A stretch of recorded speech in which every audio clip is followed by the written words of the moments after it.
आगे कुलबो नहीं आ रहलो मोबाइल बंद बता रहलो तो पगल घबरा गेलो।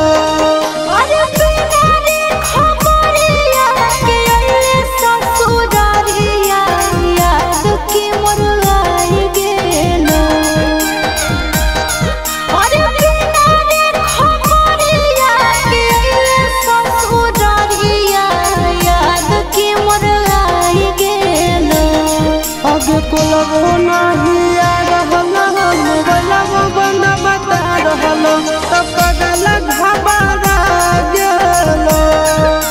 कुलबो नहीं आ रहलो मोबाइल बंद बता रहलो तो पगल घबरा गेलो।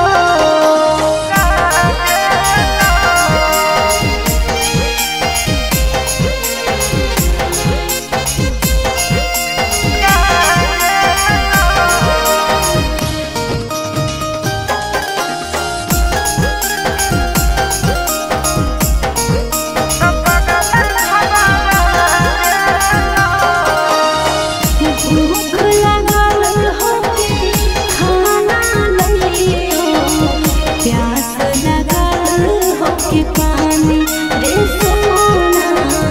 बोल काहे रहने सकानी रे पगला, बोल काहे रहने सकानी।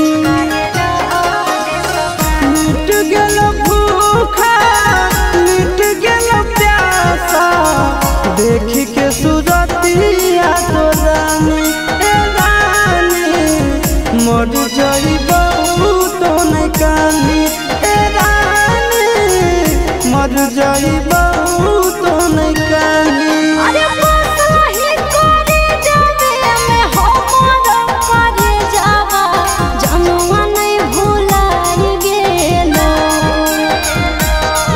अरे बसही करे जावे में हमर करे जावा जनुआ नहीं भुलाई गेलो।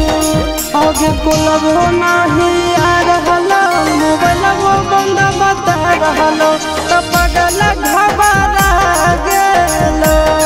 आगे कुलबो नहीं आ रहलो मोबाइल बंद बता रहलो तो पगल घबरा गेलो।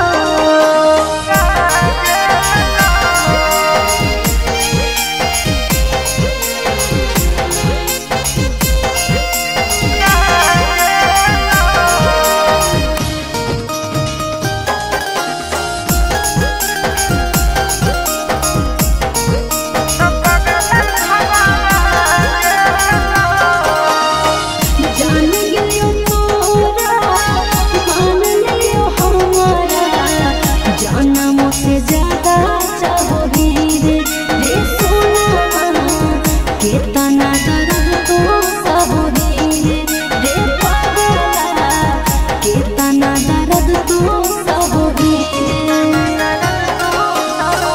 जानो ही तोर दिल के बात तो नहीं कहोगी ऊपर से खुश खाली रहोगी ए सोना गे ऊपर से खुश खाली रहोगी ए जान गे ऊपर से खुश खाली रहोगी। अरे चिंटू ना जायस सहब करो हियो मिस, कैसे तोरा बुझाई गेलो।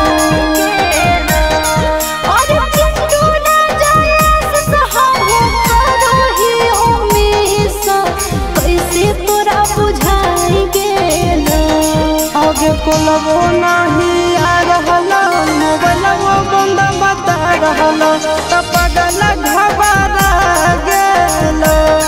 आगे कुलबो